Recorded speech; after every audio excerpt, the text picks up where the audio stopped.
Hey guys, what's up and welcome back to Toe Tags Metal Reviews, and today we're going to review the new Alestorm album titled Curse of the Crystal Coconut.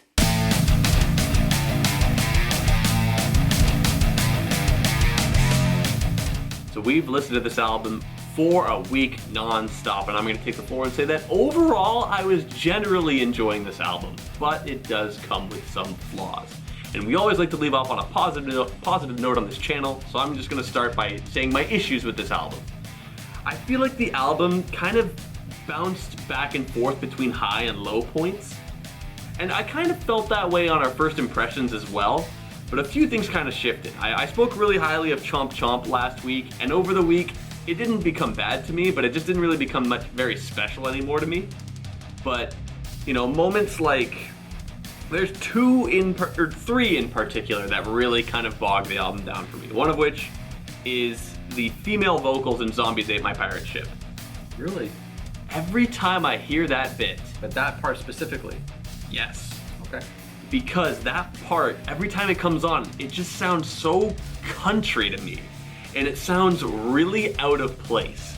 With the way her vocal inflections are, and parts of the timbre of her voice, I hear it and I'm just like, ugh. It just does, to me, does not seem like it has that much of the pirate spirit. And it just totally sounds country. The rest of the song, I don't mind that much, but that part just really, ugh. And then there's Shitboat No Fans, which we kind of trashed on last week, and honestly that song was totally skippable for me. And you know, this band is a total meme joke band, yes? But I feel like sometimes the super duper jokey stuff works and sometimes it doesn't. And I'm pretty sure I mentioned this last week, but Fucked With an Anchor from the last record, No Grave But the Sea, is a complete total meme song, but I like it a lot and it's a really fun one and it's really funny.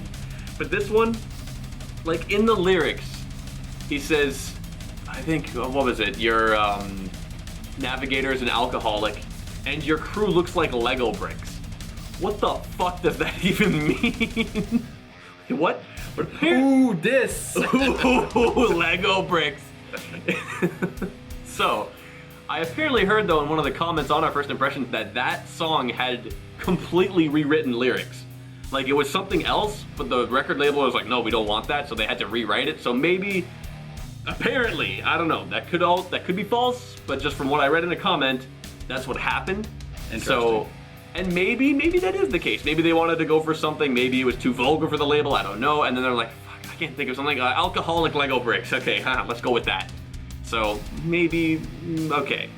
And then there's Henry Martin, which is apparently a cover of a Scottish folk song. And, you know, we kind of felt the same way that I kind of feel right now, like last week, as the singer just kind of feels like he's really struggling with the high notes. Yeah. And, you know, if you think about it in the context of the album, Wooden Leg Part 2 would have been a great ending, because it's this big, long, epic song, cool ending, so then why have this, like, kind of cover after it? Like, it totally feels like it should just end at Wooden Leg.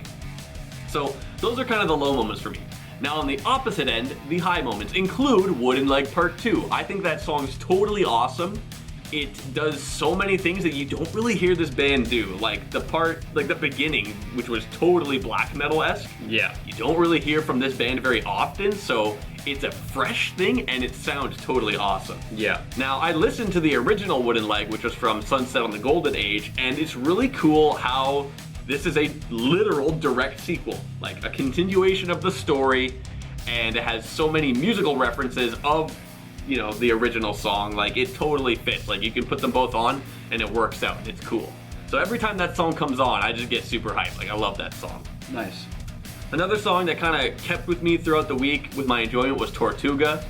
It's a unique song because it's pirate rap metal, which is something I never really thought I would listen to. I never really thought I would get the chance to listen to.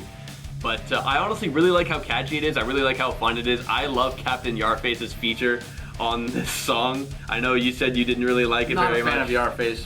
But I totally think it's awesome, and I totally think the song is super duper fun, catchy, and cool. But one song that really jumped out at me throughout the week that I didn't really have that much of an opinion on in our first impressions was Call of the Waves. This song has a cool D beat going on, unique for the album, you know, there's no D beat anywhere else. But the song is a lot of fun. I guess I kind of can say that a lot about this album and this band, because that's kind of what they do.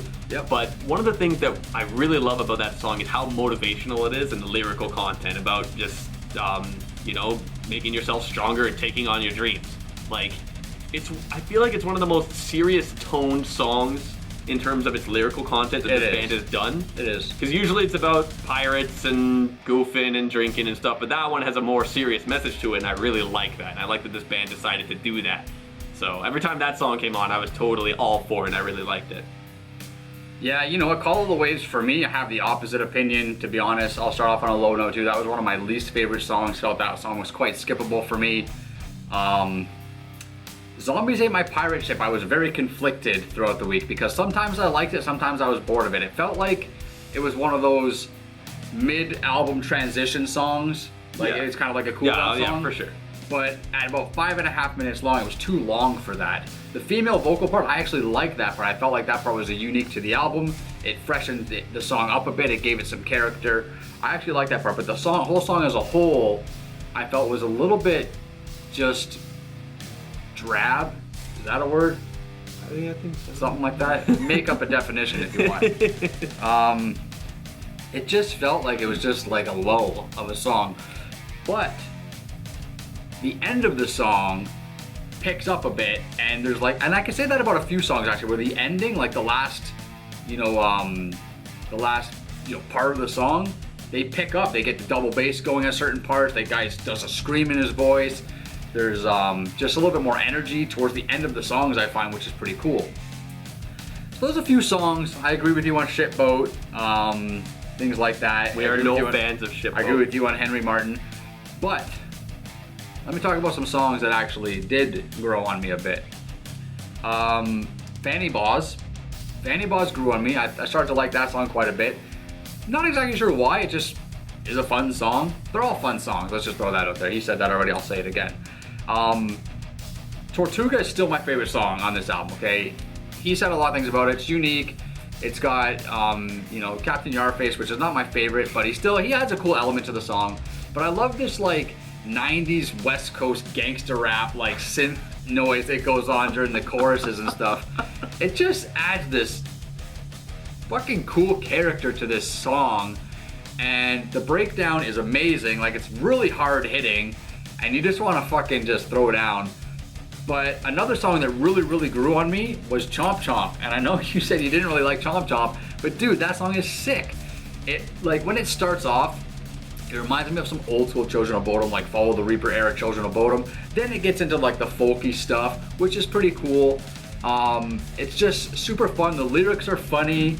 Like, yeah, if you see a giant K-man, you're gonna have a really bad day, man. I just love that part. I don't know why. It's just hokey. You know, it's a little juvenile in the lyrics, but for me, it did the job. That song's got a pretty cool solo. It's a synth solo. Not bad. Nothing to really like go crazy about, but it's still pretty cool. Yeah, not to say that I dislike the song, I'm just saying that I didn't like it as much as I did in our first impressions. It's still a good song, and I did enjoy it. Yeah. I almost feel that way about Treasure Chest Party Quest, because that was one of my highlight songs in the first impression, and I still like it, but it did kind of die off on me a little bit. And I think we should get to ratings, but before we do, I just want to say one thing about this guy's voice and his accent, because these guys are Scottish, but I'm pretty sure he's still hamming up his accent, thickening it up a bit. But every time this guy says the word crew, I lose it. And he says it like at least like a half dozen times throughout the album. And it's just so funny because he rolls that R and it's just, I don't know, man, I lose it. I totally know exactly like what you're saying. It's too. so like, funny. I can it's so hear funny. it in my I don't head. know. Anyways, yeah, let's rate Curse of the Crystal Coconut. So TV Fish, you can go first. Alright, so this album, even though it had some high points and it had some low points to it, I think had a good middle ground of being a fun and enjoyable album. I think for me, there were moments that really, really stood out, and a few of these songs I did put into my personal playlist because they were totally awesome. So, and I feel like if it's not a high point and it's not a low point, this album has a good consistency to it, and it's very catchy. It will get in your head, Definitely. and it will totally stay there.